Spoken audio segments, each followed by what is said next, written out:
আসসালামু আলাইকুম। শান্তনাজ কিচেনে আপনাদের স্বাগতম। আজকে আমি তৈরি করব ডাবের পুডিং। তৈরি করা খুবই সহজ আর খেতে অনেক বেশি মজা। আমি ২টি ডাব নিয়েছি।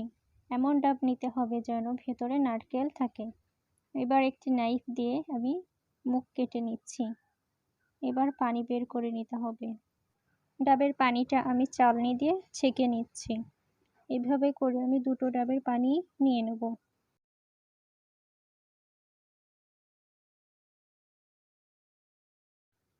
দেখতে পাচ্ছেন ডাবের ভেতরে নারকেল হয়েছে।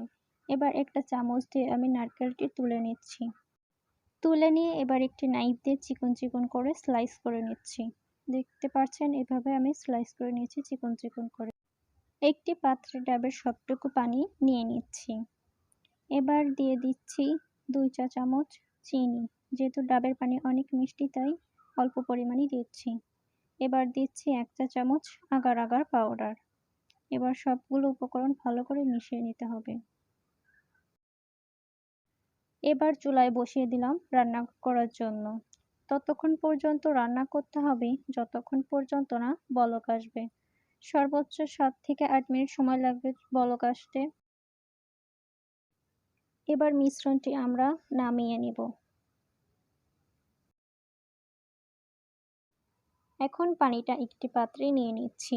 গরম অবস্থায় পাত্রে ঢালতে হবে। এখন দিয়ে দিচ্ছি নারকেল কুচি।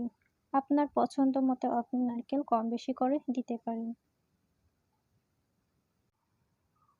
নারকেল সব ওপরেই ভেসে থাকবে। আমি একটি চামচ দিয়ে ভালো করে মিশিয়ে নিচ্ছি। নরমাল ফ্রিজে রেখে দেব ৩০ মিনিটের জন্য। ৩০ মিনিটেই পুডিংটি ভালোভাবে সেট হয়ে যাবে। একটি প্লেটে ইচ্ছামতো কেটে নিলেই তৈরি আমাদের ডাবের পুডিংটি।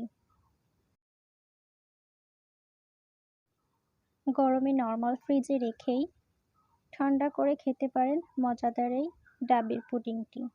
ভিডিওটি ভালো লাগলে অবশ্যই লাইক, কমেন্ট, শেয়ার করতে ভুলবেন না। যারা আমার চ্যানেলে নতুন অবশ্যই চ্যানেলটি সাবস্ক্রাইব করবেন।